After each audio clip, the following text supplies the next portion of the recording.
It's a pleasure to be here today and talk to you about my experiences in this field. It's a very exciting experience, I have to admit. It's been really one of the big things in my life in the recent years, and it's still ongoing. And I feel that some big events are also upcoming, so I look forward to big changes and big news coming to the world through the development of low-energy nuclear reactions. So today I'm going to give you, I'm going to make this in three parts. They're not really that divided, but the first thing I'm going to start off with to give you a basic idea about what energy nuclear reactions are. Low energy nuclear reactions, or cold fusion. What that is and how it came to be a topic of discussion in 1989. And then I'm gonna talk about my how I came into this through the presentations made by Andrea Rossi and his technology, the energy catalyzer, the ECAT. And eventually, in the end, I'm gonna talk about what's happening right now and what's upcoming. So let me start by sharing my screen here. We got it over here. Oh, it's not. Just a minute. Just a minute. Sorry about that.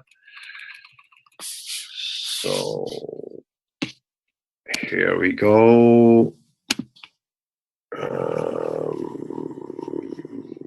Got it here. Okay, I hope I shared my screen there. Cold fusion, disrupting energy, and more.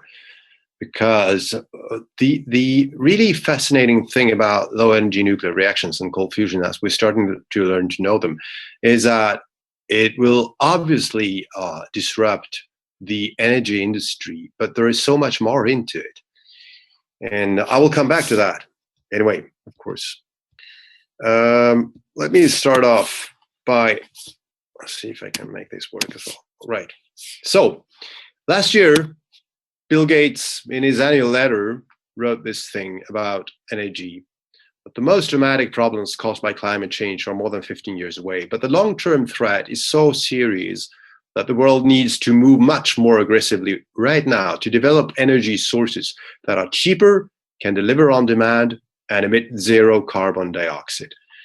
So this is full of insight because, and I'm going to come back to that as well, as we've been discussing pollution and specifically the climate crisis in the world, there has been lots of suggestions on solutions and alternative sources of energy. But Bill Gates belongs to those who understand that we really need a more revolutionary invention. We can't just solve this problem with alternative energy sources like sun and wind. It's not enough. It's going to be cheap. It's going to be on demand, like solar and wind is not. And of course, it's going to be specifically on demand and zero carbon dioxide, of course. And we already have that in alternative sources. So what if we could have an energy source that could give us clean water to everyone on Earth? A heat source that is free of, smoke and polluting aspects, because lots of people are today having open fires as a heat source in their homes, specifically in the developing countries, creating diseases, lung diseases, and other problems. And if we could have very cheap energy, if we could have an energy source that would permit you to have the total energy need for a car's lifetime to fit in a hand, if we could phase out fossil fuels, if we could phase out nuclear power centrals, and if we could solve the climate crisis. So how would that be? Is that possible? So cold fusion, in briefly, just to give you an idea what it would be promised as a solution, would do all that. And we started to talk widely about cold fusion in 1989. The thing that was the start of this talk was the experiments made by Fleischmann and Pons, Martin Fleischmann and Stanley Pons, presented at a news conference in University of Utah in March 23, 1989. So this was really a revolutionary piece of news. This was all over news media everywhere in television and newspapers as a headline, because what they promised basically was an infinite energy source from water. And that sounds too good to be true, of course. But what they did was they had been working for years with an experiment, a very simple experiment that actually basically is done every day in high schools all over the world, which is electrolysis of water, where you put in electrical current through two electrodes in a vessel of water, and when you have that current going through the water, you separate, you dissociate the oxygen from the hydrogen in the water molecule, and you're going to have a hydrogen gas bubbling up from one of the electrodes and oxygen gas coming up from the other one. Because when you add that energy, which is in the electrical current, you can have that separation of the water molecule.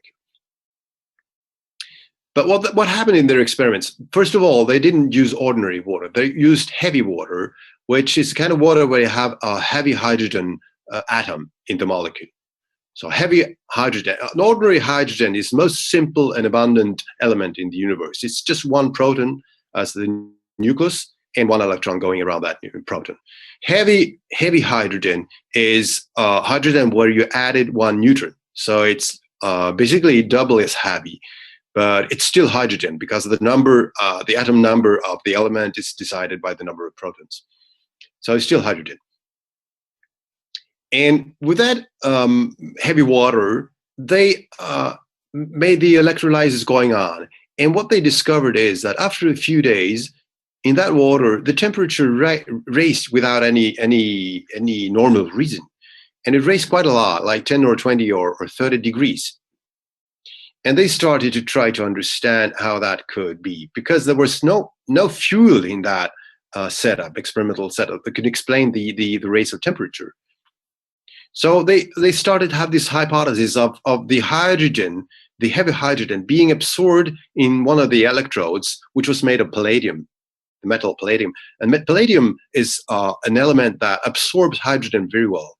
So the hydrogen atoms, the or molecules, are absorbed into the metal structure of palladium. And inside there, the hypothesis they had is that inside there, it got so squeezed, the dimension was so small, and the hydrogen molecules were squeezed one towards each other, that the probability for a fusion, that is when the nuclei of two hydrogen atoms are fused together, the probability of such a fusion increased sufficiently to make it happen quite often. And that's a fusion reaction, a nuclear reaction called fusion, which releases lots of energy. And I'm going to come back and explain to you why it does that. Now, I hear that we have someone who is not muted. Let me see what I can do about that. I gotta mute you all again, maybe. Mats, I had to reclaim the host because I forgot to record the first section of your presentation. Okay. Okay, so I apologize. I am recording now. Okay. And I can make you the host again. Okay, no problem. All right. We'll have to record that first part later. Yeah. So this was, of course, if you can have energy produced from ordinary water or heavy water is a small percentage of the water in the oceans, but it's enough for basically extracting sufficient amount of energy for thousands of years. So that's not an issue. Basically, you would have an energy source that would be clean, carbon-free, and cheap, and infinite. And of course, that created quite a lot of interest all over the world. But also discussions, because the problem was that this, according to known physical laws, was supposed to be impossible. And I'm going to come back to that as well. What happened is that lots of scientific groups were interested, and they started to try to replicate this kind of experiment. And they didn't manage. A few of them saw some faint signs of the kind of reaction that Fleischmann and Pons had discovered, but most of them didn't see anything at all. Thinking about it today, it's not very strange, because Fleischmann and Pons had been working with that kind of experiment for years, and it was a quite complicated experiment to set up. We know that today. But at that time, people didn't pay so much attention as they should to that kind of problem. They basically draw the conclusion that as we cannot replicate this experiment, it's probably a faulty experiment. And what happened was that after just a few months, the kind of discussion turned around in the scientific community. And there was this famous meeting in Baltimore in May 1989 by the American Physical Society with about 1,800 people present. Not Fleischmann and Pons, they were not there. And what was presented at that meeting was the one after another of failed replication attempts. And in the end, Fleischmann and Pons were accused for pseudoscience or pathological science, which is basically when you find results that you would like to find, but they're not real. And they were actually ridiculed at that meeting. And people at the end were standing up and applauding. So it was a very strong reaction, which I normally wouldn't connect with scientific work. It was kind of more of a sociological reaction. Later the same year, the US Department of Energy made a report trying to summarize all the replication attempts and studies that had been made during the year into this kind of experiment. And they concluded that the results were not conclusive, and they recommended no funding to be directed towards these kind of experiments and this kind of research. And that basically put the end of a common interest in cold fusion. It became a non-touchable area, and no one wanted to deal with it except very few researchers. And you can find that strange because, I mean, it's such a promising technology from the start. Even though you couldn't explain it directly by some valid theory, you could at least put some money into it and continue doing research and studying it and investigating. But basically, after less than 1 year, the scientific communities decided not to look more at it. So this is what we saw in headlines we saw in some of the newspapers: fusion or illusion. This is Time magazine. How two obscure chemists stirred excitement and outrage in the scientific world. Now, that was the end of it, of the large interest in cold fusion at that time. So now let's look a little bit at how this would be possible. Let me first talk about heat sources in general. So we have basically two kinds of heat sources. The most common ones are chemical. And that's when you eat some food and you have a chemical reaction in your body producing heat, or a fire, or burning oil, burning gasoline in your car, or having gas in a lighter burning. So these are chemical reactions. The chemical reactions are reactions where electrons are involved. Electrons are those small, tiny particles spinning around the atomic nucleus. Then you have nuclear reactions, which are on Earth are much less common, but in the universe they are very common. But on Earth they are very, very rare. So you get basically two kinds of nuclear reactions producing heat. And the most well-known, the most used one is fission. It's when you have large nuclei, like uranium, for example, and you split it into two parts. And because of reasons I'm going to come back to in a moment, you have a release of lots of energy in that reaction, and also radiation and particles like neutrons coming out of the reaction.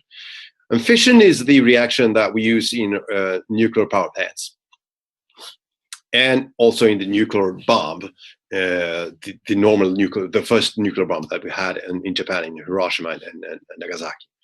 The other nuclear reaction that is exothermal, producing heat, is fusion. Fusion is when you have small nuclei, for example, hydrogen or heavy hydrogen, and you fuse those nuclei together to create another element, in this case helium or tritium, which would be hydrogen with two neutrons.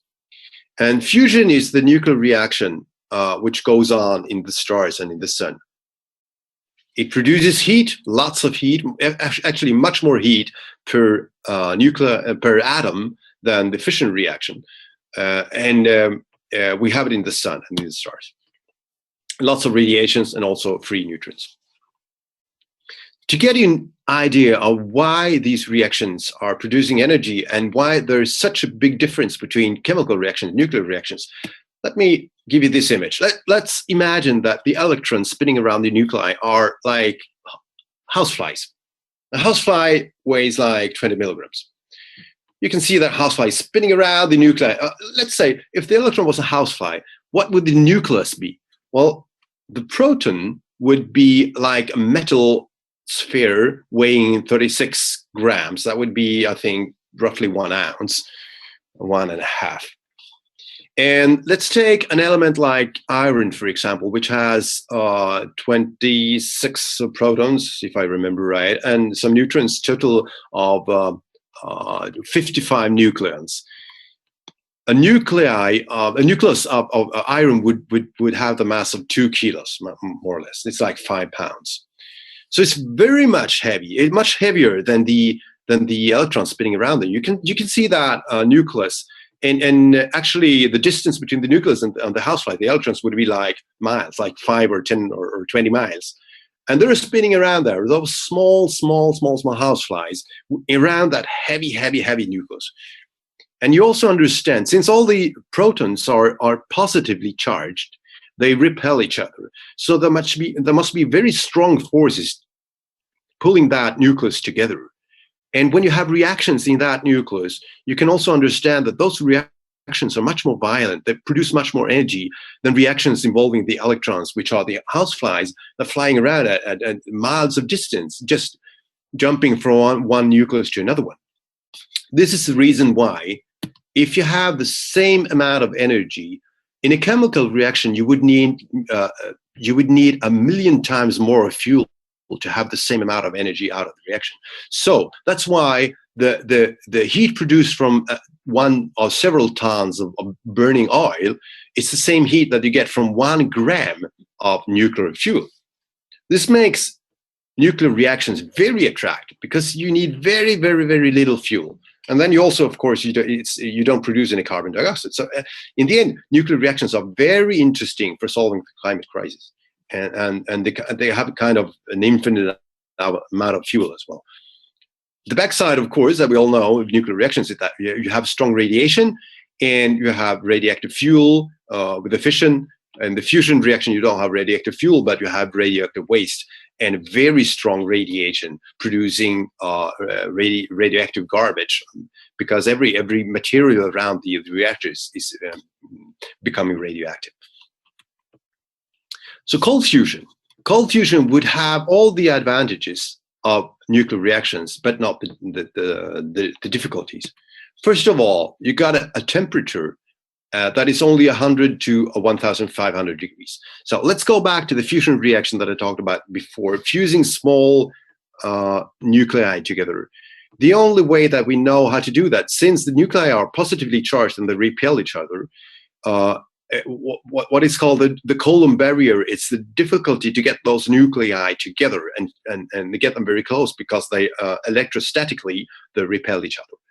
The only way we know how to do that today is to raise the temperature, because when you raise the temperature, you raise the speed with which nuclei are moving, free nuclei. And you need to raise them in the sun, you need to raise the temperature to 10 million degrees. There you got a very large pressure helping also. On the Earth, in reactors, fusion reactors that we are experimenting with, because we don't have them working yet commercially, you need to raise the temperature to 100 or 150 million degrees, because you don't have the same pressure. And that makes the technology very difficult to handle, very expensive to handle.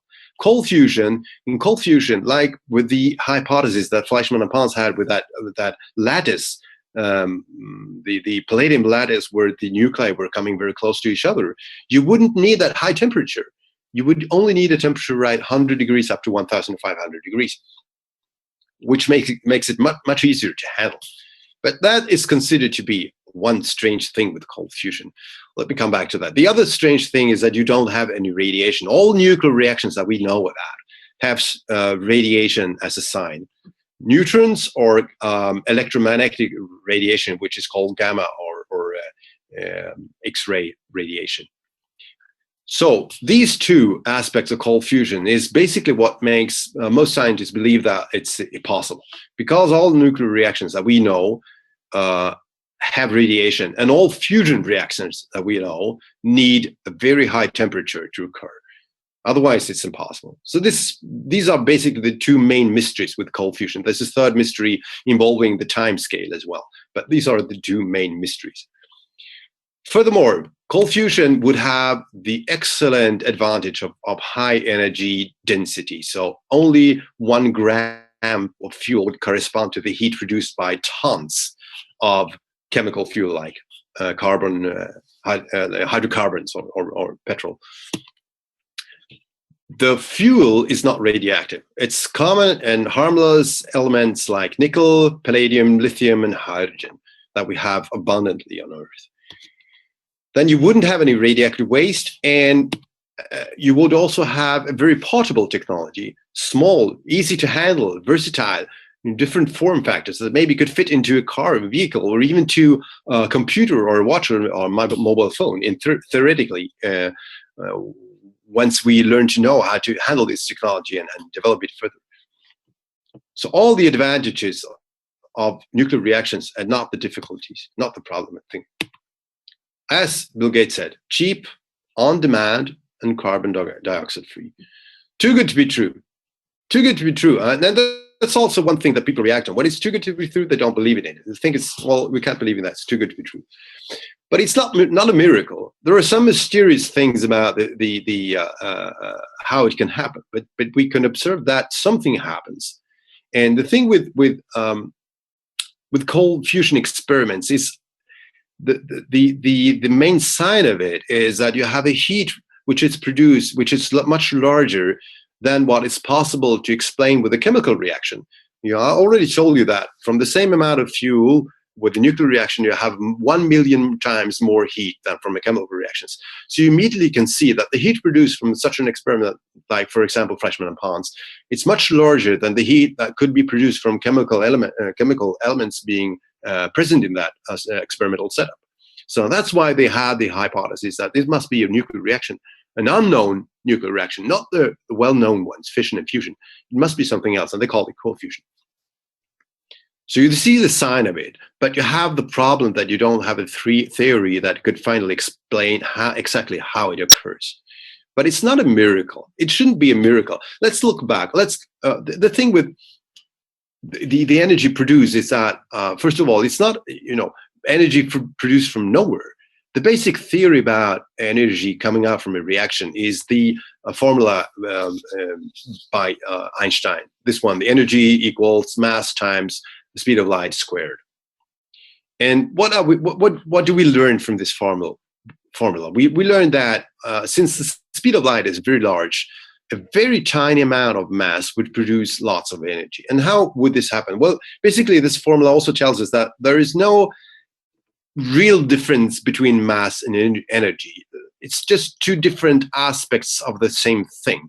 So today, scientists basically say that energy and mass, it's equal. One can be transformed into the other, or it can appear as the other. Energy can appear as mass, and mass can appear as energy. And that's the reason why.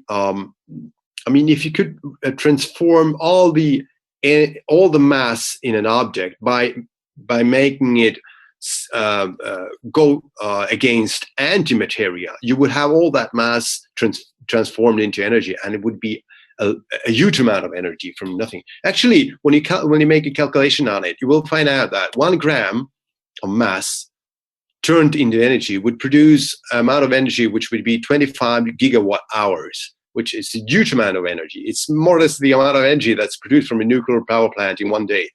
It's equal to 570,000 US gallons of gasoline being burned. It's an enormous amount of energy. But in no reaction, all the mass is transformed into energy. This formula is valid for all reactions, for chemical reactions and for nuclear reactions. And although you can't actually measure it, because the amount of mass which is transformed into energy in a chemical reaction is so tiny that it's almost impossible to detect. But there is a slight. If you take the gasoline and you burn it, and you take all the smoke and the rest, everything that comes out of it, and you weigh that, you could theoretically detect a tiny amount of mass missing, and that mass is being transformed into heat.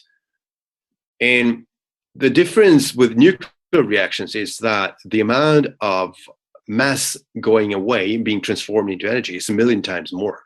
So that's why we need less fuel in a nuclear reaction. Still, we can't actually explain how that happened. Let me show you the most technical slide I have today. And this is an explanation why we have heat coming out from both fission and fusion. So the thing I have here, I think you see my pointer. Here are the dimension of the elements. So the number of nucleons number of nucleons in the nucleus. We have hydrogen up here, like number 1, and we go all the way to the very heavy elements like uranium here. And the thing about nucleons, atoms, is that nucleons happen to be, let me say, most relaxed around the size of iron here with 56 nucleons. And it's kind of, you need, basically you need more energy to pull the nucleon together. You need more, it's more tense, the situation in a nucleon in hydrogen over here than you have in iron. And the same thing for a very large nucleus. So you need more what they call binding energy to pull it together. So when you split a uranium nucleus into two nuclei, you're going to have nuclei which are more relaxed, and some of this binding energy will be transformed into heat. You can also have, you can look at it like this. It's like the nucleus is falling down this slope from here. Now we'll talk about fission. Falling down the slope, and the speed that you gain falling down the slope is the heat that you gain from a nuclear reaction, from the fission reaction. Now you can do the same thing with fusion, and then you see that the slope is much steeper. So when you have a hydrogen nucleus being fused into helium, you see that you can release lots of that binding energy because the helium nucleus is much more relaxed. And that binding energy is released into electromagnetic energy like radiation, gamma radiation, and also into the kinetic energy of neutrons being released. So you can go all the way down here to a iron nucleus. And if you want to split that nucleus, or if you want to fuse it into heavier nuclei, then you had to add energy again. It's like here it's relaxed down at the bottom of this valley, and you have to add energy to make it go upstairs again. Mostly, if you see this diagram here, it's going to be turned upside down, so you won't recognize it. That's a normal way of presenting it. But I find that this is more intuitive, to have the feeling that the nuclei are actually falling down this slope here and releasing binding energy into heat, into electromagnetic waves like gamma radiation or heat radiation, and the kinetic energy of neutrons. So I hope you could understand this picture, because this slide is the most technical one I'm going to show today. Anyway, again, talking about miracles. The problem is that we can't actually explain, we don't have any valid, widely accepted theory how this nuclear reaction, whatever it is, in cold fusion happens. So no one can explain that. But it shouldn't be a miracle. I mean, if you look at Galileo Galilei in the 16th century, so he observed, actually, he made the observations through his telescope that the Jupiter had moons going around the planet. And what he understood then, that since I can observe those moons, I understand that the idea that the Earth is the center of the universe and the planets and the stars are fixed on glass spheres around the Earth is impossible, because those moons around Jupiter would break the glass sphere where the Jupiter is attached. Again, when he understood that with his observation, there was already a theory by Copernicus that said that the Earth cannot be the center of the universe. The sun must be the center of the universe. Well, later they discovered that not even the sun is the center of the universe. It doesn't matter.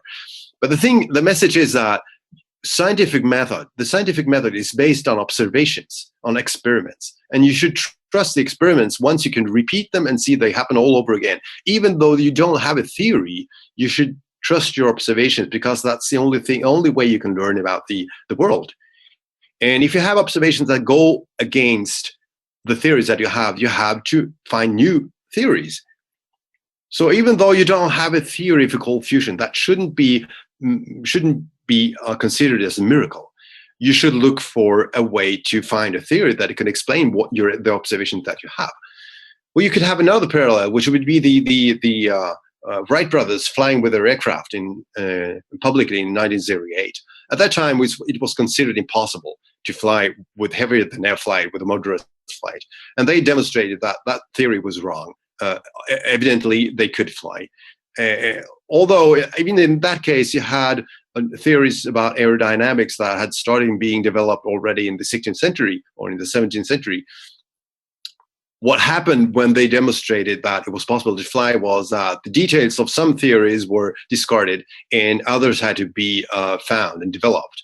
Because once you knew that actually it was possible to fly, you had to find new theories.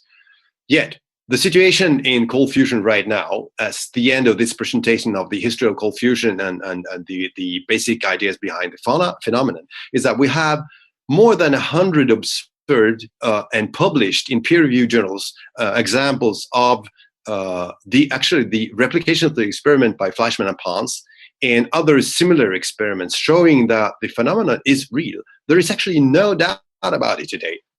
Although it's very often very difficult to repeat. What people have also understood is that some very specific criteria must be fulfilled to be able to, for example, replicate the Fleischmann and Pons experiment, like 10 or 15 criteria. I don't remember how many they are. And it has also been demonstrated that those criteria were not present when some famous replication attempts were made in 1989. So today we know why those replication attempts failed. One of the most famous, two of the most famous were made by the California Institute of Technology, Caltech, and the MIT Plasma Fusion Center, the PFC. And those failed replication attempts were taken as an argument for showing that cold fusion was impossible. Today we know that they couldn't have succeeded because certain criteria were not present, were not fulfilled.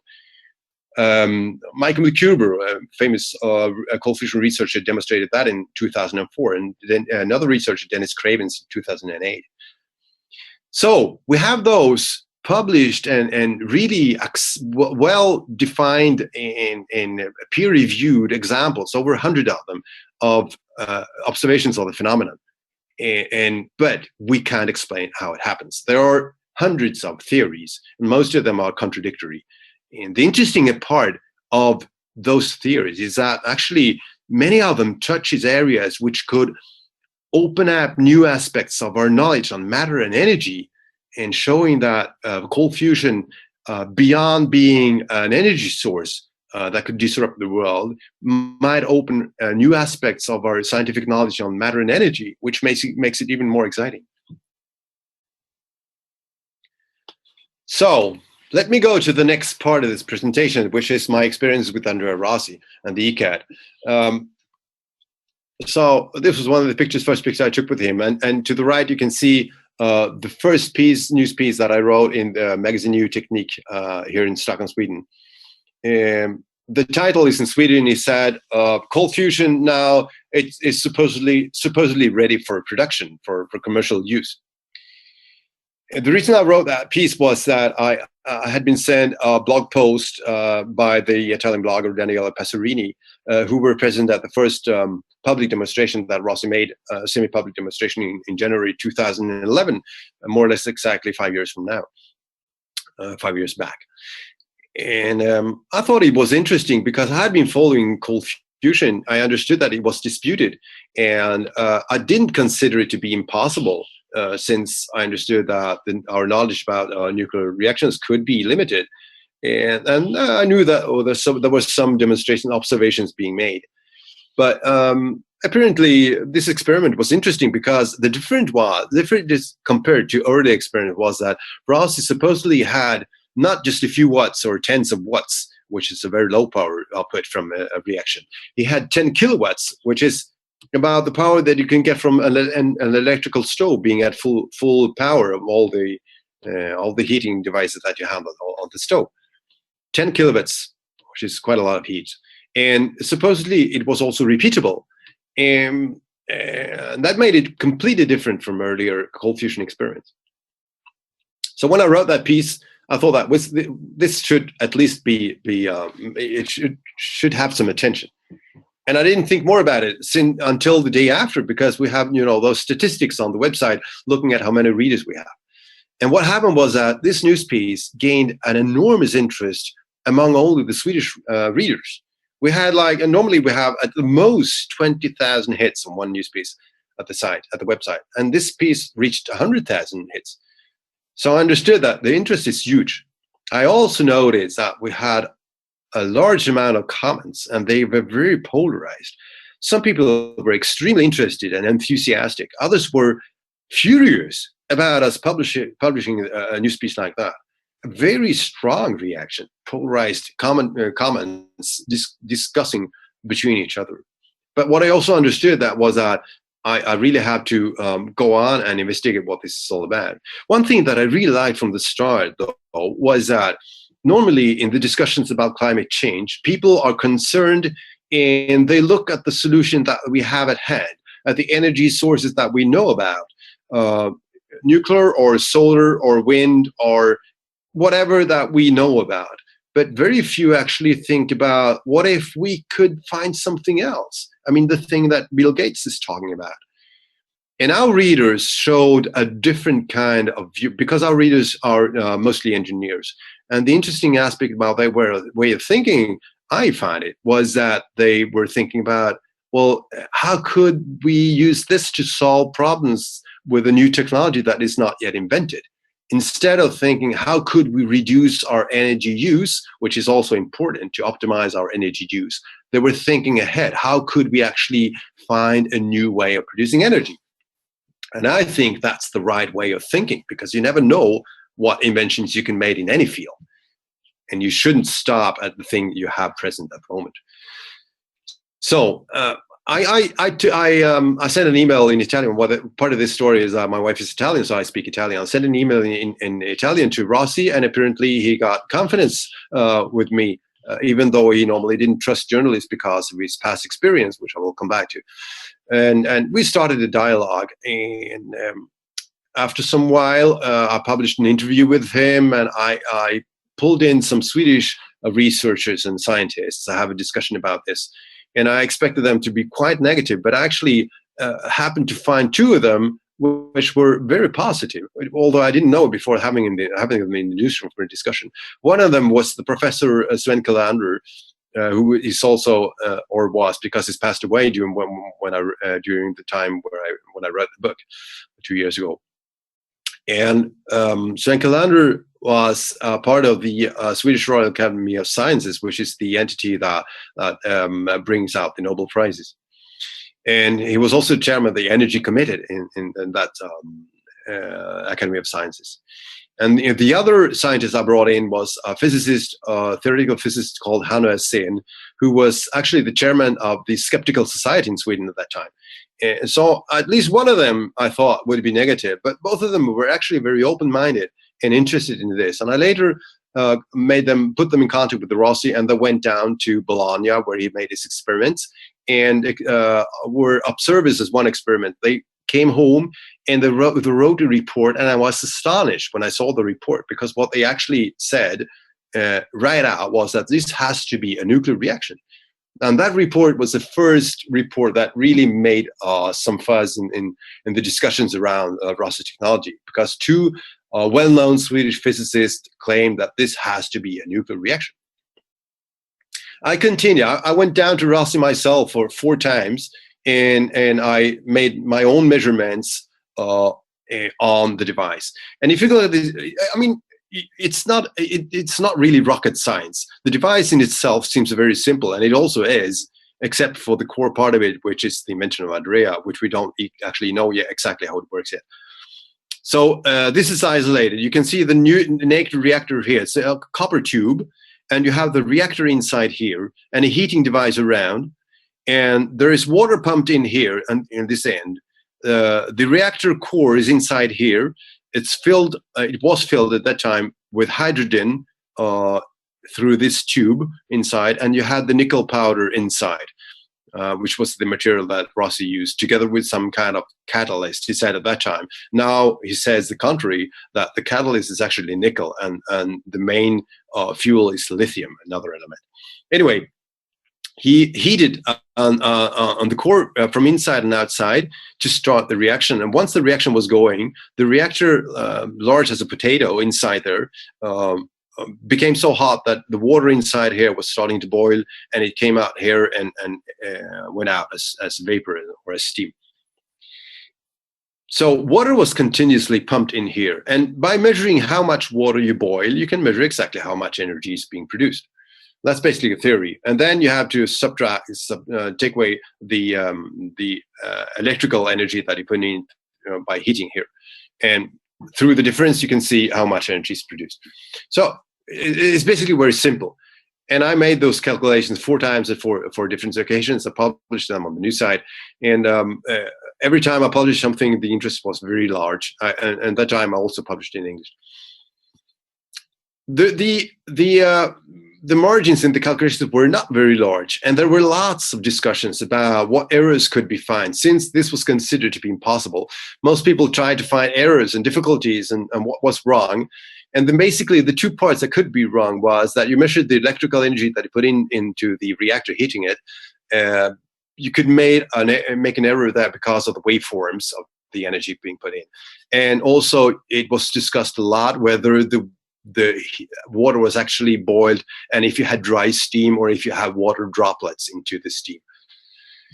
And I discussed with several experts about all those issues, and every time I tried to investigate, I understood that there were good reasons to believe that the experiments were made correctly, and the measurements, although not very exact measurements, still gave a good sign about an anomalous heat being produced. That is, more heat that could be explained by chemical reactions. So it had to be nuclear reaction.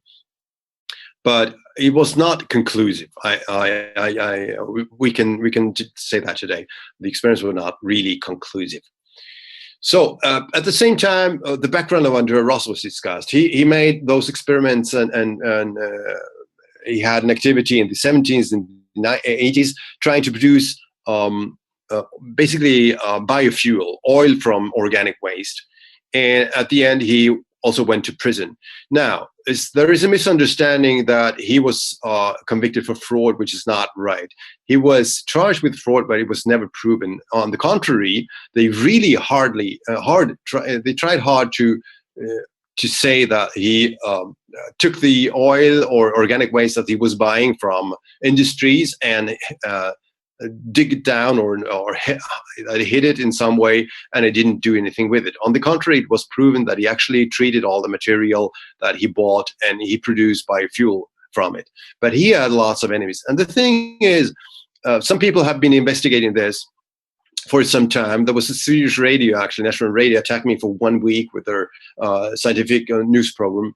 And they tried to prove that Rossi was a fraudster. It was very low. I think it was a very low-level kind of journalistic report. And the thing is that you're very naive if you go to Italy and you think that you can get the truth in once talking with a few people. Because Italy is a country where nothing is as it appears to be. It's very difficult to go through and understand the truth behind things. And what I found out, having lived in Italy, was that there were possible explanations of all this background, although not possible to prove, but there were still possible explanations, because he had enemies both in the cities that didn't want any competition about treating the organic waste, and also the organized crime that at that time had big business dealing with organic waste and waste treatment. So in the end, he was freed and he went to the US and he started to work on the cold fusion experiments that he actually, with his time in prison, he had all those ideas being developed for 2 years when he was in prison. So that was the background of Rossi. What happened later during that year is that in the end, he made this experiment with a 1 megawatt plant that was composed of several, up to I think 60 of those ECAT reactors together.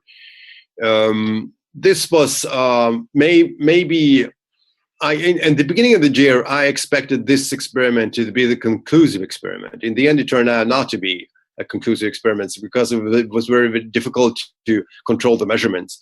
At that time, Rossi claimed to have a military customer that was there to look at the experiment, and a neutral third party person called Fioravanti, who would supposedly control the measurements.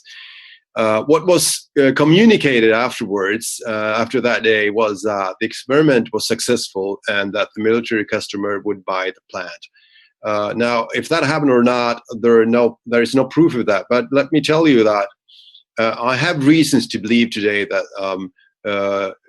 probably U.S. military has bought this technology from Andrea Rossi in one way or another and is actually using it. But I got no proof on that, and I couldn't give you any sources that I could refer to either. But I think that we will know about this sooner or later anyway. At that point, things went on for a year or two with different experiments, with new collaborations from Rossi and with different industrial groups, and he broke up with some and he went on.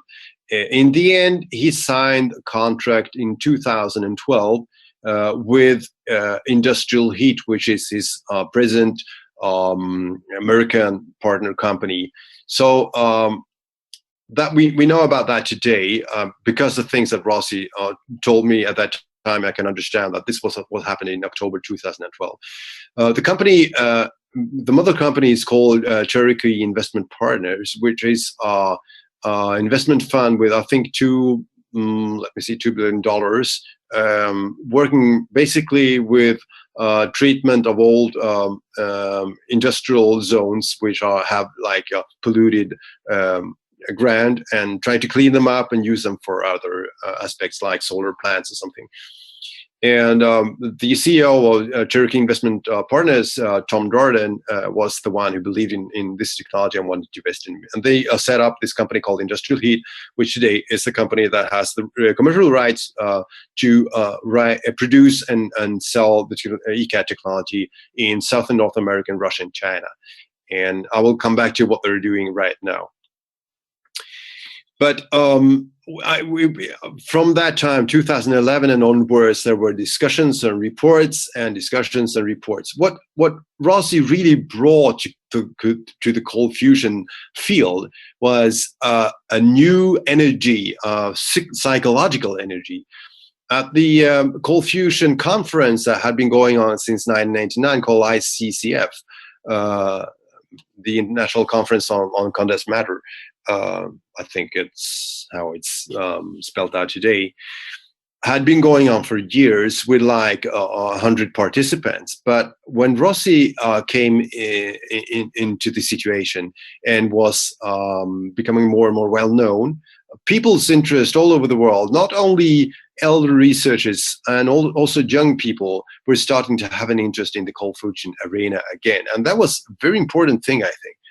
Because before it was so stigmatized, cold fusion was so stigmatized that only elderly research dared to get into the field, because young people going into this cold fusion field was actually quite sure of destroying their careers.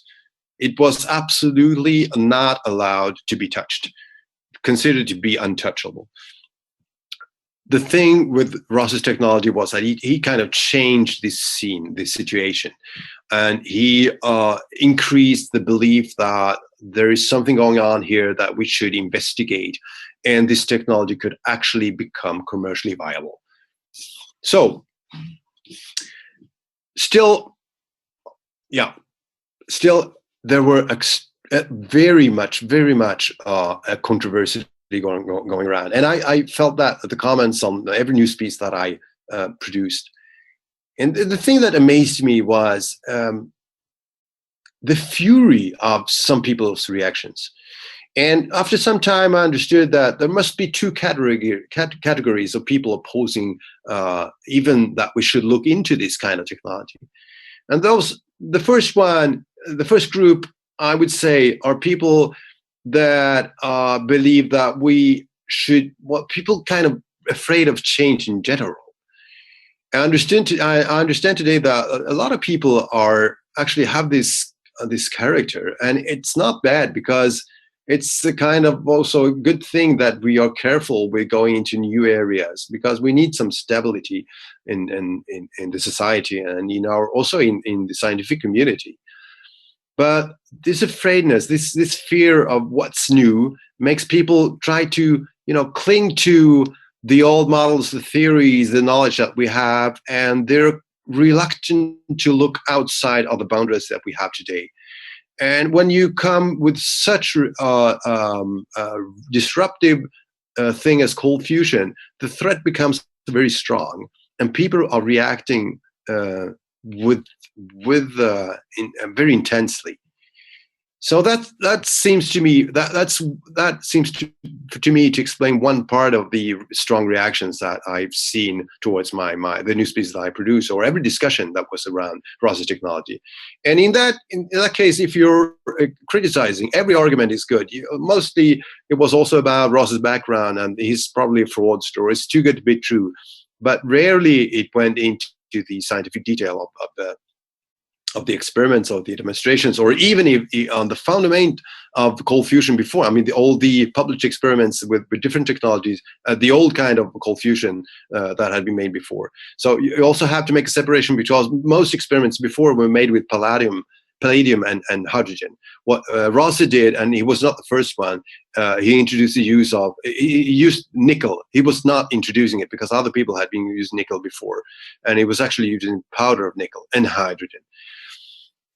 But that's one part of the opposition that I saw. The other part, I would conclude, are people that could lose personal interest if cold fusion would be a viable technology. And an important part of them should be people working with commercial plasma fusion, which is the kind of fusion reaction that goes on in the stars and the sun that I explained at the beginning. So one of those experimental reactors that are being built is the reactor in south of France called ITER. So this is the ITER reactor. It's a huge power plant, experimental power plant. When you, in this kind of circle tube-formed reactor, you will have the reaction mass, a few grams of hydrogen, of heavy hydrogen, floating around with 150 million degrees. So you have to keep it floating in vacuum with a magnetic field, which is produced by supraconducting magnets. So it's extremely expensive. The power plant is supposed to be costing about 15 billion euros, and it will be ready for full-scale commercial experiments in 2027. And that's only the start of it. That's going to be an experimental plant, which is supposed to produce more energy in output than input for the first time, because fusion researchers haven't been able to do even that after decades of experiments. And it's supposed to do that for 8 minutes. So it's supposed to be producing 500 megawatts output and with 50 megawatts input. After that, probably there could be a commercial demo reactor demonstrating that it could be possible to have commercial full-scale reactors in 2033, with the first prototype of a commercial reactor beyond 2050. So this is the hot fusion research. And that's much too late if we want to save the planet, not only from the climate crisis, but also from the carbon pollution that we have in the air in China, for example, which is horrible. And huge amounts of money is being poured into the hot fusion research. And all this money, all that money would be stopped, basically, I believe, if we could prove that cold fusion is a viable commercial technology. So here we got some heavy personal interest from people receiving funding to be opposed to cold fusion. And I believe that this kind of arguments could explain the other part of the opposition against cold fusion. So let me finish up with the third part of it, and I do that quite quickly. This is the present situation of the ECAT technology. So what happened in 2014 was that some of those researchers that I pulled in at the beginning in 2011, they wanted to do as a conclusive experiment as possible with a new kind of a reactor that Andrea Rossi had invented, which was hotter than the previous one. The one I showed you before was boiling water up to 100 degrees and maybe heating the steam until 110 degrees centigrade. So the new reactor would be this kind of alumina core, which is oxide of aluminum, and reaching temperatures beyond 1,000 degrees centigrade. They had this reactor that Rossi had prepared for them in a neutral lab in Switzerland, and they run it for 32 days. And in the springtime, in March or April in 2014. And after that, they had a sample of the ashes of the fuel inside and analyzed that. And they took some time, a few months, to write a report that was released in October in 2014, which is called the Lugano report. This is one of the events that's been discussed most, because the Lugano report until now has been downloaded like 150,000 or 200,000 times.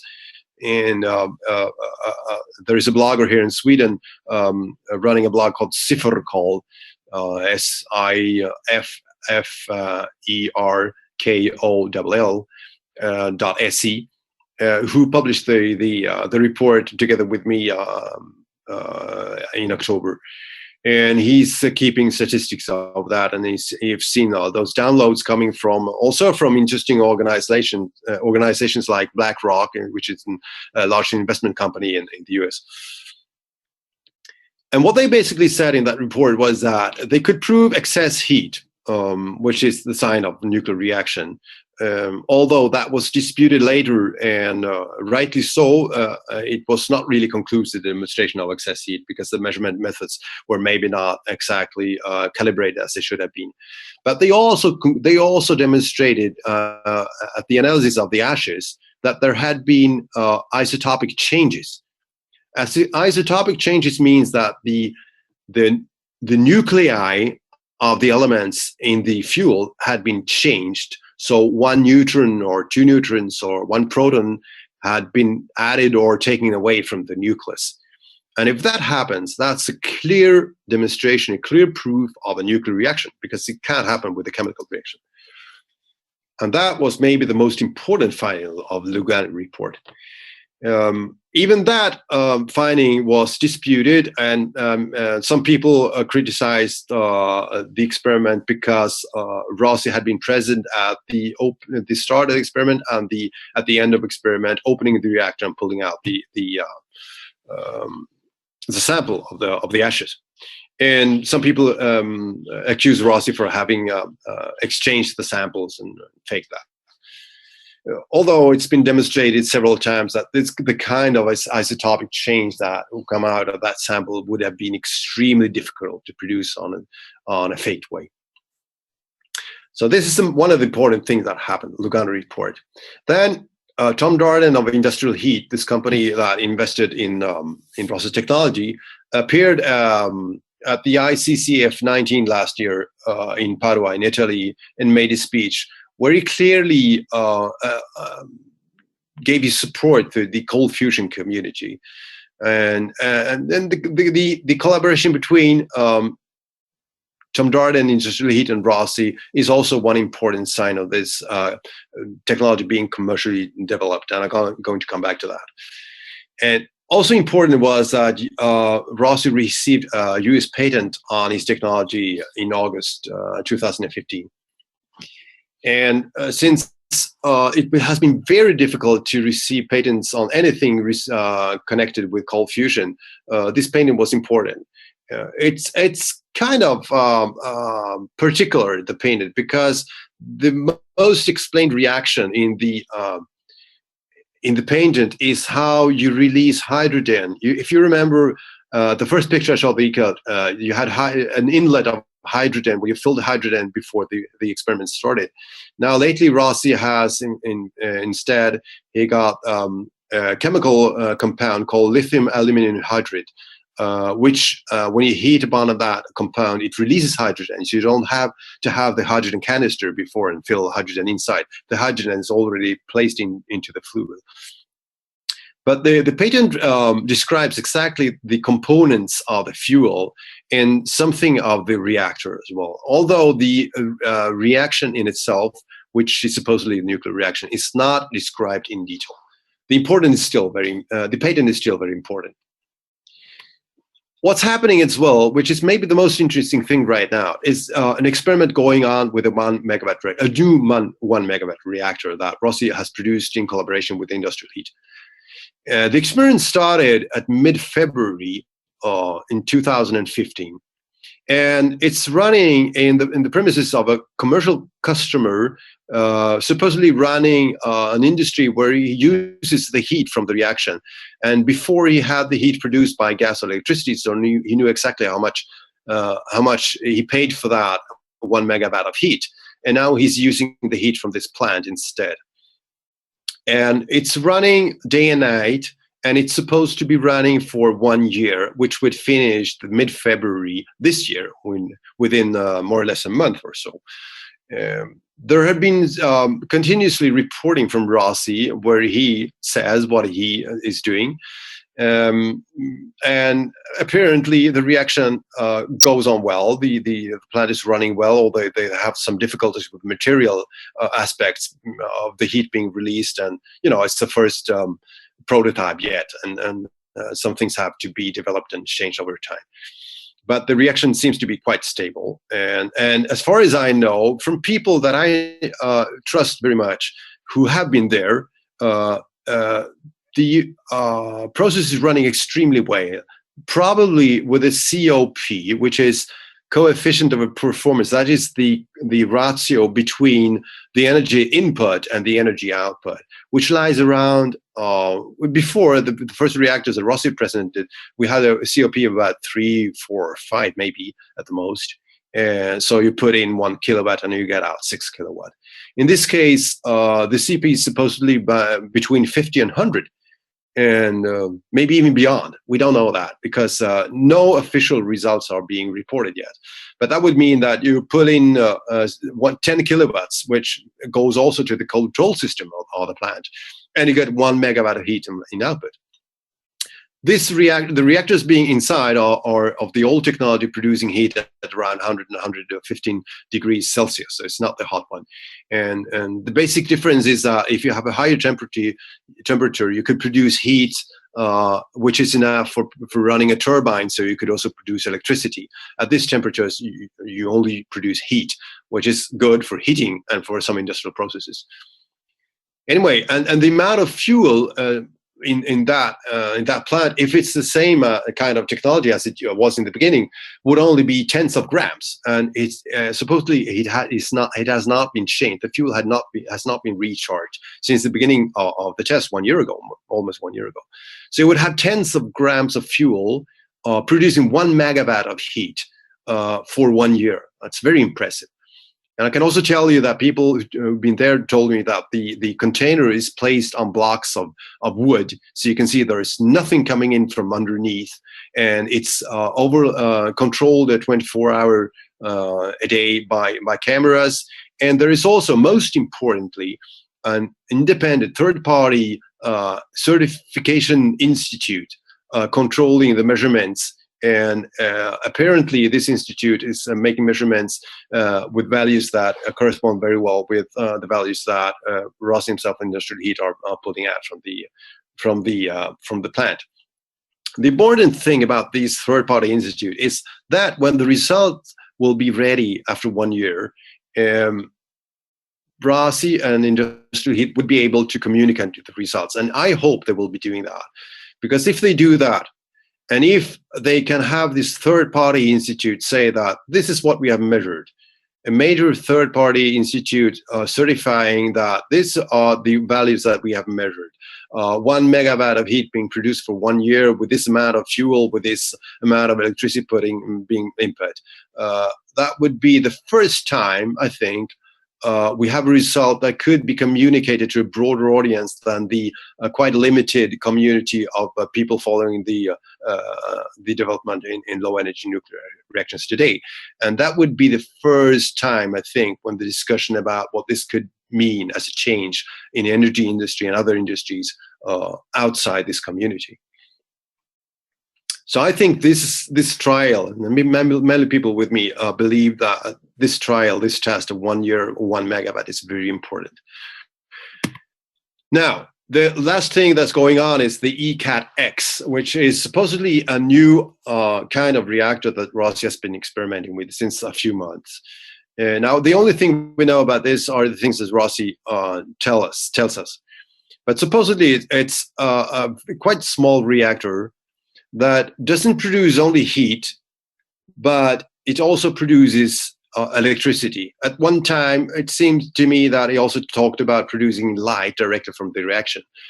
But the part of producing electricity directly from the reactor is extremely interesting, because with a heat reactor producing only heat, if you would supposedly put that into a car, you would need some kind of process transforming that heat into, if it's very hot, you could have a turbine producing electricity, or you would use the heat with thermoelectrical generators to produce electricity at very low efficiency, or you would have a Stirling engine, which is kind of advanced steam engine, which could produce movement from heat.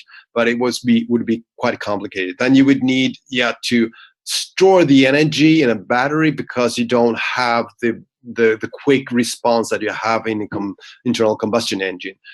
So the roadmap to go to have a low energy nuclear reaction in a car would be quite long. If you can have electricity produced directly from this reactor, you could just charge a battery and run an electrical car, right, like the Tesla cars, with this technology within a very short time frame.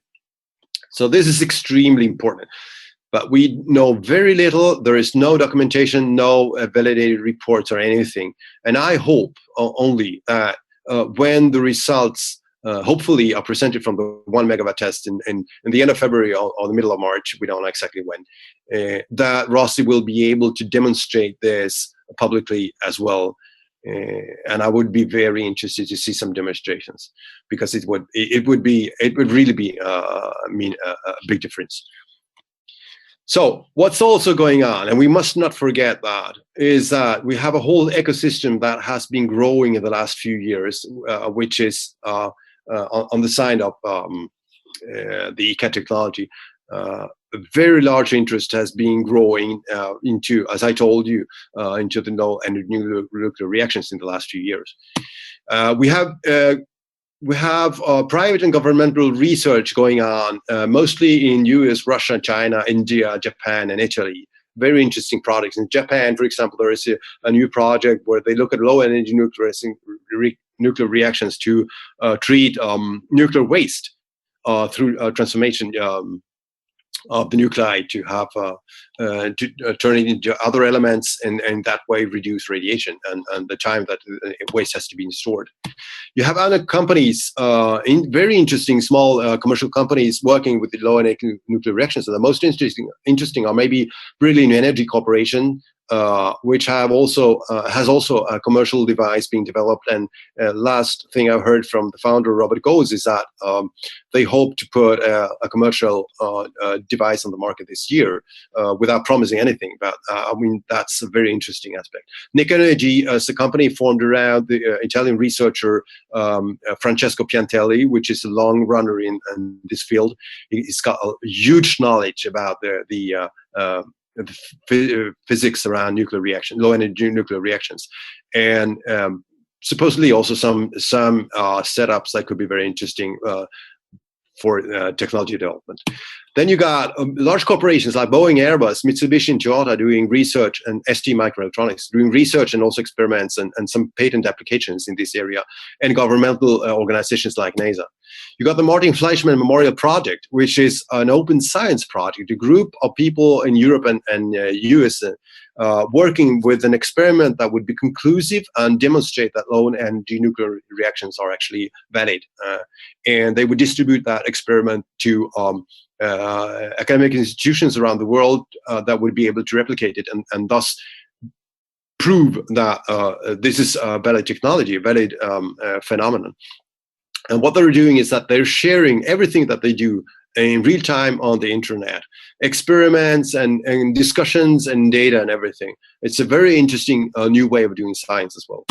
Then you got other organizations like Lenner Cities, which is a Swiss organization doing something in between the private intellectual property model of industrial heat and the open science with Martin Fleischmann. They're creating kind of a walled garden with investors, industries, and researchers sharing knowledge and funding between each other, in that way creating a kind of community, internal community, where you could decrease the risk of being disrupted in your own industry when this kind of technology is turning your industry upside down. Then you got the Industrial Association for Lendria, which was founded and presented at the ICCF last year. So this is just a part of the ecosystem. If you go to Lendria, actually, if you search for Lendria, there is a more complete map of the ecosystem around cold fusion, low energy nuclear reactions today. So finally, just as a conclusion, I believe that what happened in 1908 when the Wilbur Wright, the Wright brothers, Wilbur Wright in Paris, demonstrated the first motorized flight was possible to fly, and people actually understood that it was not impossible. The same, what then was created was the air industry in a few years. The same thing might be close now, maybe with the results from the Ross's 1 megawatt 1 year test that would be presented in March 2016. Maybe we're reaching a similar situation. It will be very interesting to see what happens this year.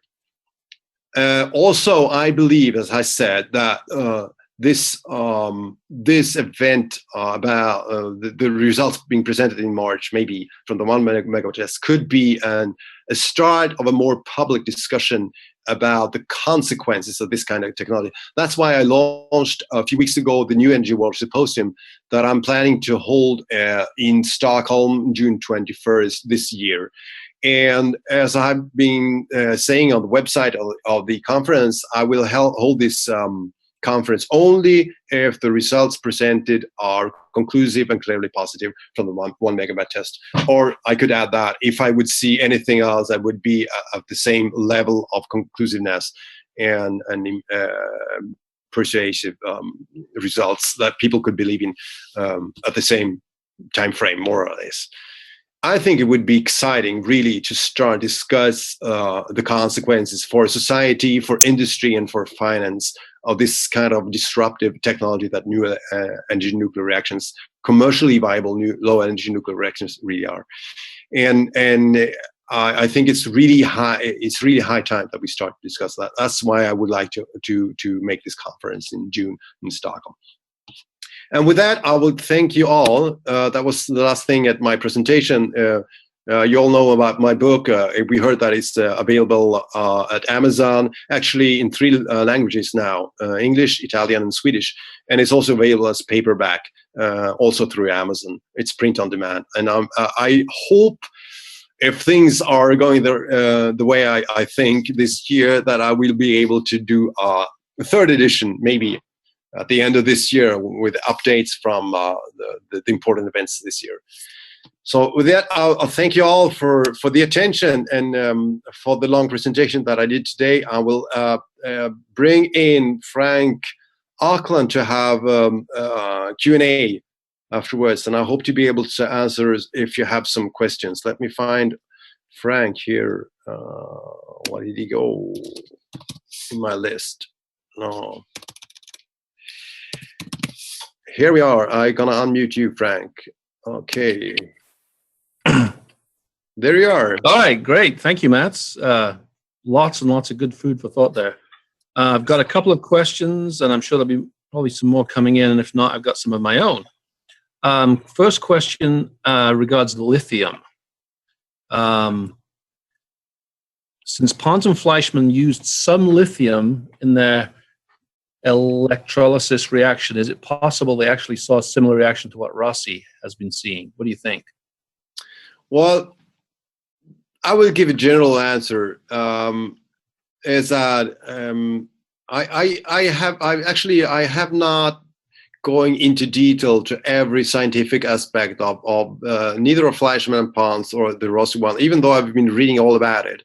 And the reason is that until we have an understanding or a theory that could start being accepted by many people, I think we've got so much more to discover yet to have theories about it. Yet, I mean, from a basic principle, I would believe that this kind of reaction is so rare that it should only have one basic phenomenon describing it. And I tend to believe that the phenomenon would be the same both in the experiments that Fleischmann and Pons did and the one that Ross is doing. It would surprise me if we have two so rare phenomena that are different from each other having the same kind of effect. And since lithium is involved, that's a good reason to believe that. There's another good reason to believe that, yes. It's the same, basically the same phenomenon. Okay, so now lithium is being used a lot in batteries these days. Think of Tesla's Gigafactory. Should we be concerned about running out of lithium if we start getting it used in the... No, I don't. I really don't think so. I haven't studied the amounts yet, but I mean, if you can have that extreme amount of energy coming out from such a small amount of matter, we will never run out of fuel. And by the way, another aspect that we don't know about anything yet is that it's the question if we could possibly recycle the fuel, the lithium that's being used in the reaction, because we don't know even the end product. We don't know if we could develop the reaction to produce other end products than the end products that we're doing today. There is so, I mean, we're really at such a basic level. And as Calander used to point out to me, he even said that he was an experimental physicist, and he said that it's too early to make any theory because we got too little data. We're gonna have these. There are so many ways to get lost in the nuclear science around this that we need much more data to start doing making theories. And the first tentative theories that are being presented based on Ross's reaction, the one that he presented himself together with Cook, which is quite a controversial theory, but may be possible. I think that it should also be considered as a first very early step at trying to explain this. But I would not be surprised if we end up with a completely different explanation in the end. Okay. You mentioned earlier that the Pons and Fleischmann effect had been replicated about 100 times. You think? There are more than 100. You can go to the website, the online library called LENR -CANR.org. I think I got that right. Yeah, which is run by Jed Rothwell, and you're going to find a document there listing over 100 published observations, experiments in peer-reviewed journals of important cold fusion results, and some of them are Fleischmann and Pons replications, exactly Fleischmann and Pons replications. Others are different, but in the same area. Do you think this is getting more attention from the theoretical community nowadays? Do you get that sense? I really don't know. I would believe so. Yes. There are some people that have given contributions lately that probably wouldn't have gotten into this if it wasn't for Rossi and other reports around this. I have a question of my own, actually, just to throw in here. You published an interview with Fulvio Fabiani recently. Could you tell us a bit about who he is and how you got in touch with him and what he told you, some of the things he told you? Yeah, that was quite a fascinating interview, I must say. I thought a long time that I wanted to contact him because Fabiano got into contact with Rossi in 2012, I think, 1 year after me, by more or less by coincidence through a common friend of theirs, him and Rossi. And at that time, Fabiano is an expert in electricity and electronics. And at that time, Rossi, who is not an expert in electricity and electronics, needed a technician at that point to help him develop the control system and develop that further. And actually, that was from the beginning, I noticed that was one of the weak points of the ECAT setup that I saw. So since then, Fabiano is being a very close collaborator with Rossi, and supposedly, I imagine that he should have seen things and know things that hadn't been told before. And since I speak Italian again, I thought that would be a good thing. Just talk to him and see what he could tell. And he was very open-minded, actually, when I talked to him. And I learned a lot of things. And he told me about how he met Rossi, how he actually didn't believe at all in the ECAT technology when he first saw it, but how he was convinced after some time when he saw results, and he recalculated several times, and he in the end understood there was nothing to it. It couldn't be explained by anything else than a real reaction.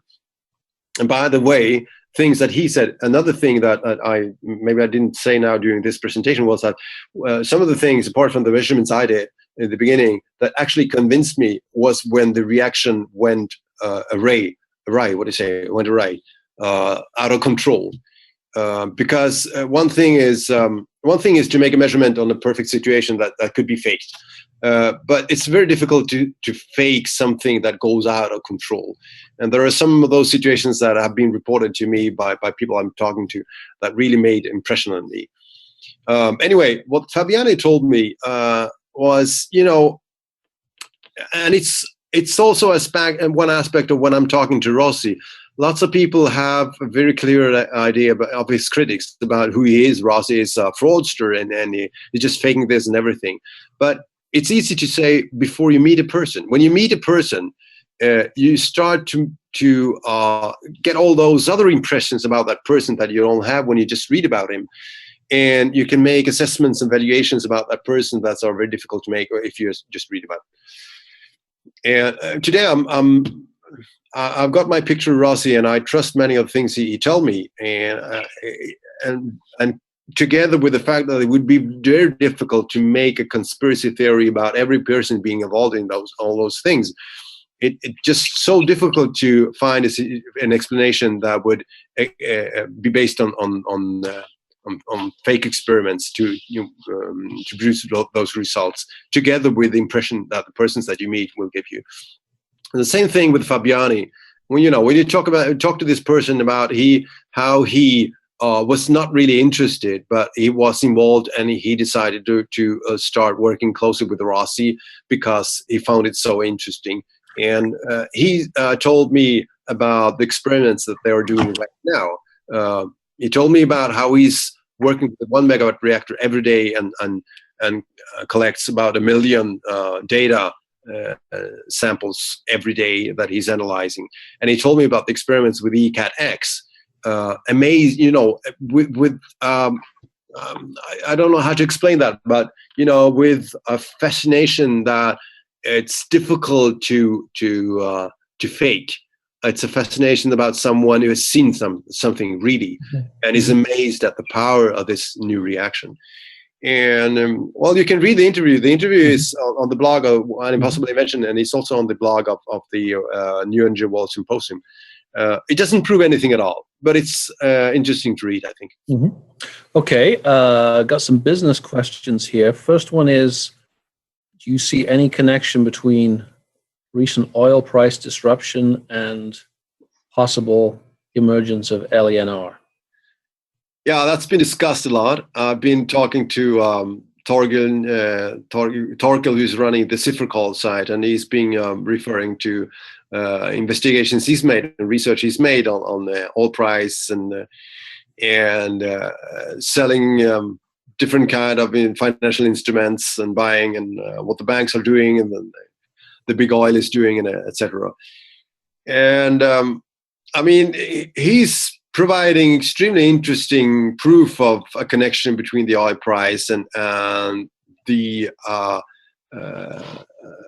news around low energy nuclear reactions.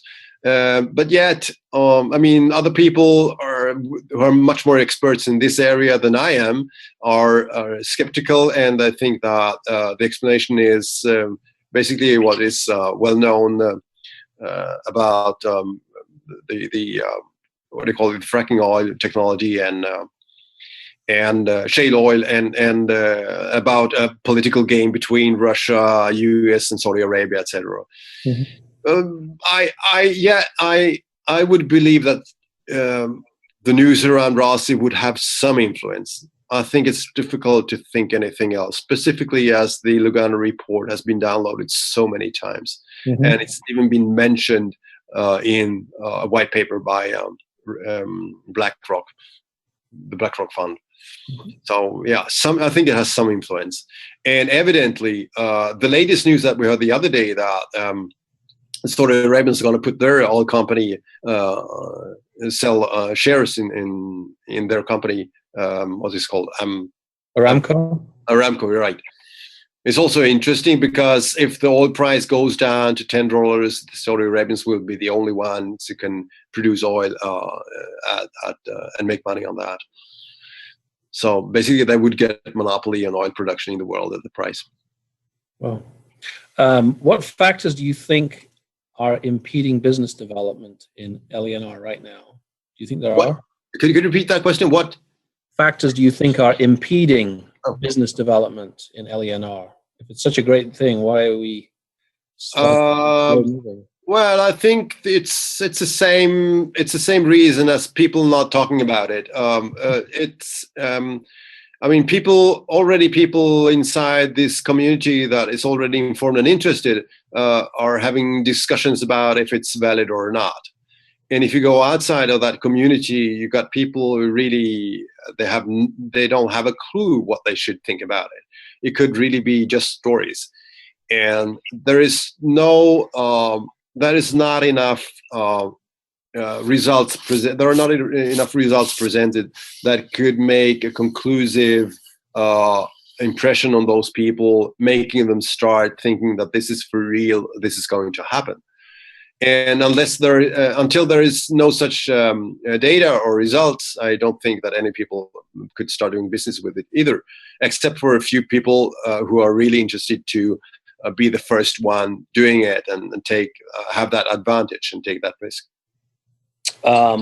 What about toxic byproducts that could come from ECAT nickel lithium reactions, as are found in nickel chromium, which creates toxic byproducts? Right. Yeah. I mean, what we don't know yet is what kind of side effects or side reactions that you could have if you have contamination, for example, in the fuel, or if somebody is trying to do this reaction and they make it in another way and with other materials. And there is actually a huge amount of things that we don't know that could happen. And this is one of the reasons why it should take some time before we can certify. If this technology is real, it would still take a lot of time to certify it for consumer use, because you have to make sure that those kind of effects won't occur with toxic byproducts or even radiation, because in the end, it is a nuclear reaction if it is what we believe. And with a nuclear reaction without radiation, you could have the suspicion that with some different materials or some other conditions, it could start produce radiation, which would be lethal.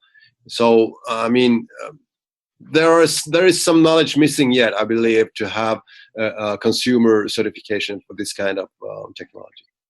Another question: what about radiation neutrons? What do you know about detecting neutrons? I think there was something you mentioned about that in the book. Yeah. I don't. Now I'm not sure what you call it. The bubble chamber. Yeah. Yeah, right. I'm not an expert of the technology of detection of neutrons. I just know that you use those devices to detect neutrons.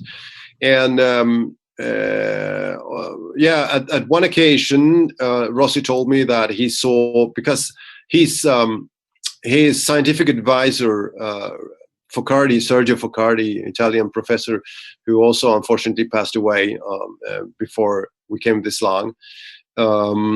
The first thing he helped Rossi with was to make an experimental setup that was safe and secure with detection of radiation and other things. And he, at one point with the bubble chambers, he told me that he had detected neutrons when the reactor exploded of high pressure. If he ever saw that again, I don't know. And what happened that time, we don't know. But I mean, at least if that is true, we have seen a sign, and I don't think it's the first time in this field that you have that kind of radiation, and that's important to understand why it happens and how it happens, because it's neutron radiation. Neutron radiation is very dangerous and very difficult to stop. Here's an interesting one. How is it possible in 5+ years of development there has not been any industrial espionage? Right. Yeah.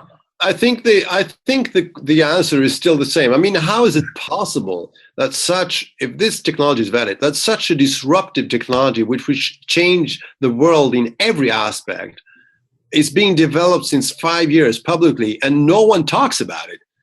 I mean, I'm the only mainstream journalist who have reported continuously about this in one single newspaper in the world. How is that even possible? I mean, and the answer lies again in the resistance to believe in something that is supposedly impossible, or is too good to be true, or that is against your interest. And I think it might be stupid, but the reason why there is no industrial espionage is simply for the same reason. Okay. Do you think we'll hear LANR in the upcoming U.S. presidential election campaign? No, I don't think so. No. All right, for the same reason, probably. Yeah. Yeah, for the same reason. Although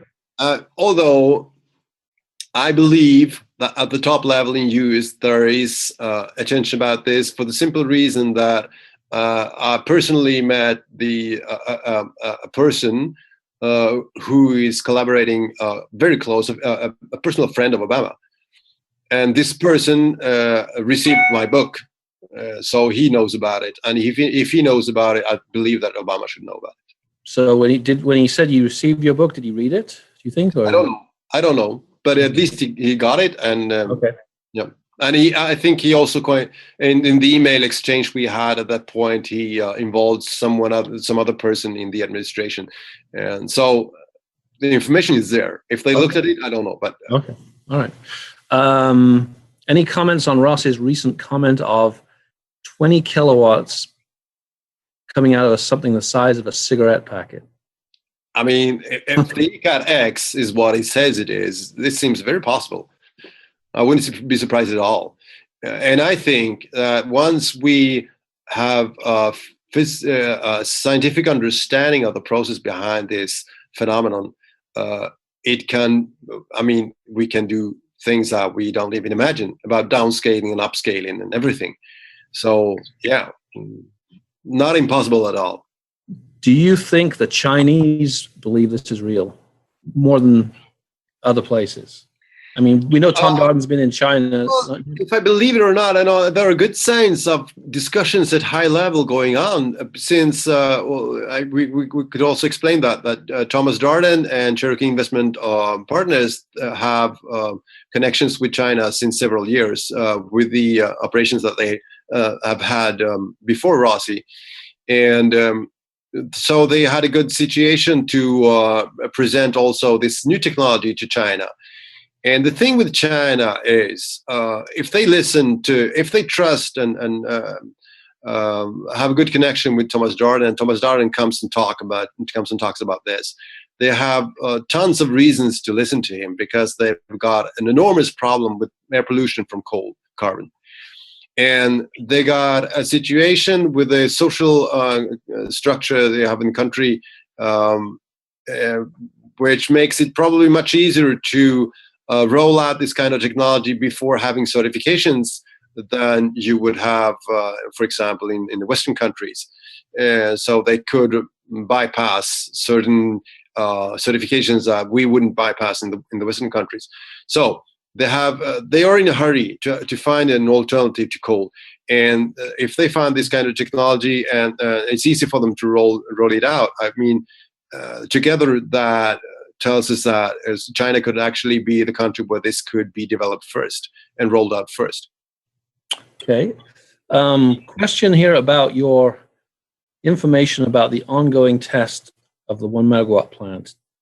What percentage of certainty do you have that it is actually going ahead, or could we be bamboozled by? Well, difficult to calculate percentages. I'm opposed to that because you can only calculate statistics on cases. But anyway, let me say like that. I know people who've been there, and the information they got, of course, I mean, theoretically, you could say that the people they spoke to were actors and telling what they should tell them, right. And everything was fake. But personally, I think it's very likely that it's going well.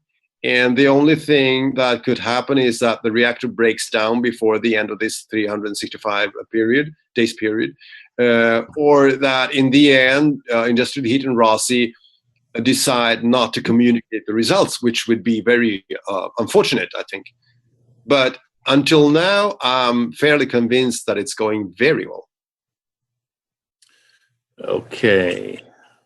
Well, the last question I guess we can have here is, and this maybe you may not be able to answer this one, what about the pre-orders of the home ECATs that people have been sending to Rossi over the years? I think he's talked about a number of pre-orders. He hasn't taken any money yet, but he's taken a lot of orders. Do you know anything about those? About the number, what number it is? No, do you know, well, yeah, anything you know about those. Go ahead. I think some of them collected by Ross himself, but some of them are collected also by the website ecat.com. And I talk regularly to those people, and they are very experienced about handling, web technology and every kind of statistics. So I think the numbers that Rossi quotes from time to time are real. And it shouldn't be difficult to send out an offer to all those people who have sent in their interest about buying an ECAT technology once you have it ready for production. So from that aspect, yeah, there's nothing strange about it at all. Okay, then, let me ask you about that, because that brings up a question for me is, yeah. Okay, Leonardo Corporation, he's the CEO of Leonardo Corporation. ECAT.com now says that it is the official website of Leonardo Corporation. Yeah. Can you tell us who is behind the website? What do you know about Leonardo Corporation and its relationship with other licensees and industrial? Okay, let me see. First of all, Rossi says that Leonardo Corporation is owned by a trust in the U.S. Trust, what is it? Trust.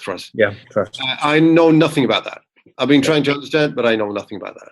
But apparently he says he's the CEO.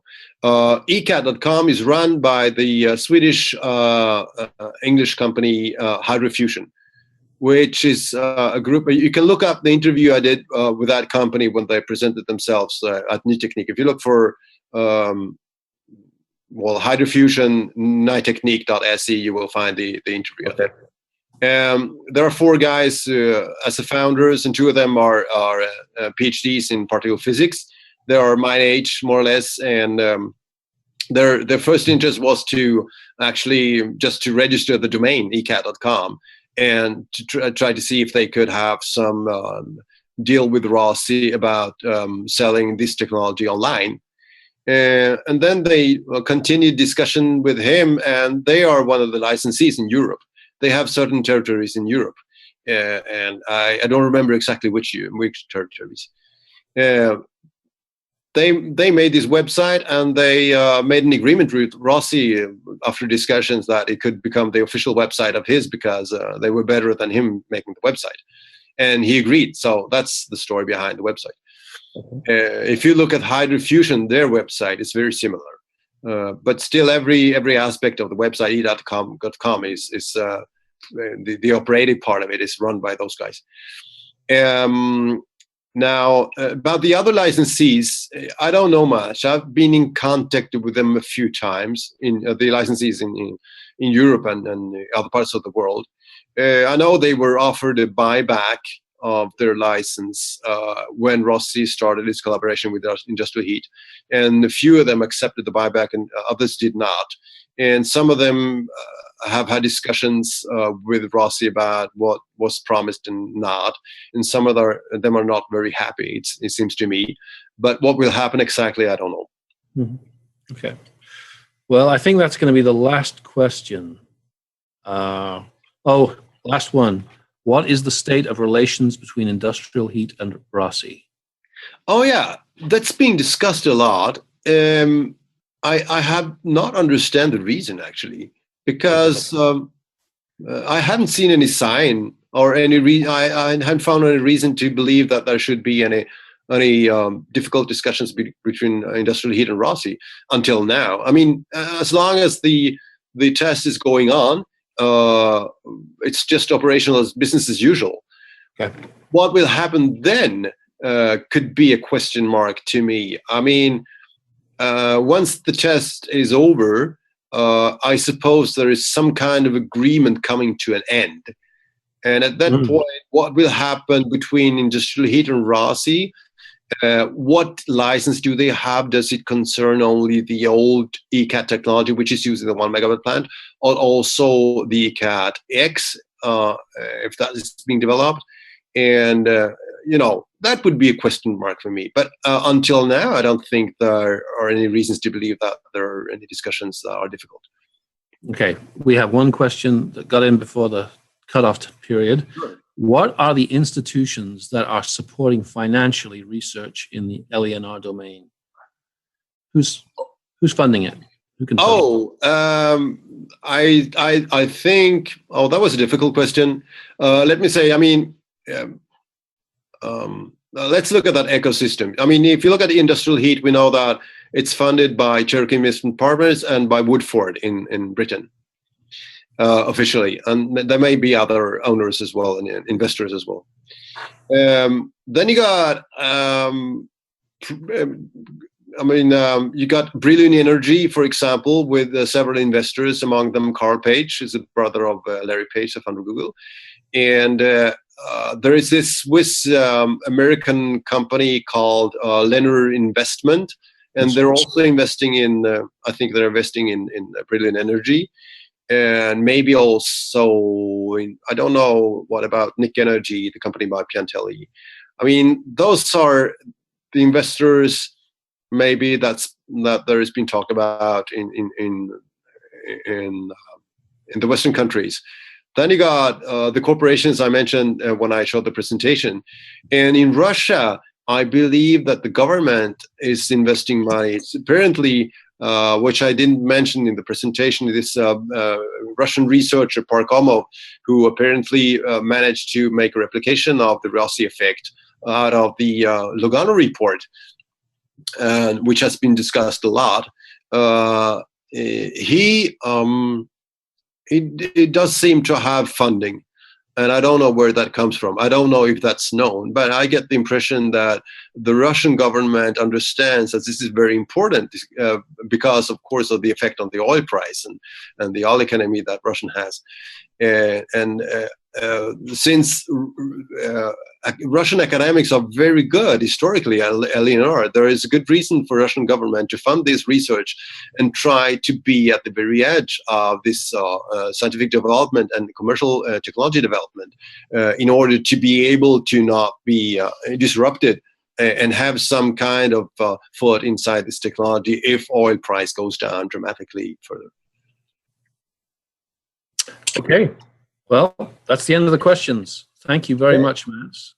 And I will I'm not sure who takes over now, but I'll check out for now. And thank you, Mats, and it's been great having you with us today. Yeah, thank you very much, everyone. I think that Pat is taking over as host, right? I saw a message right now. Okay, Pat.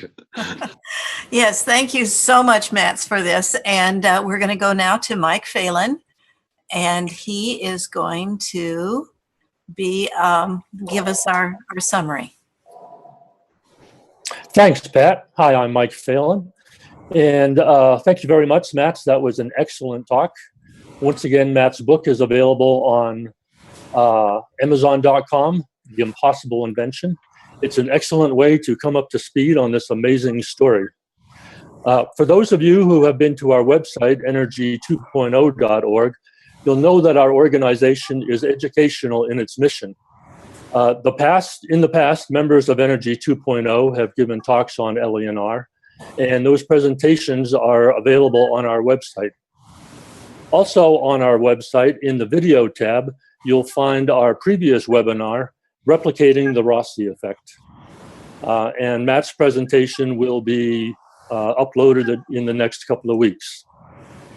It's the intention of our organization to identify a method to demonstrate LENR as a practical means of producing heat and electricity, and to make those results open to the public.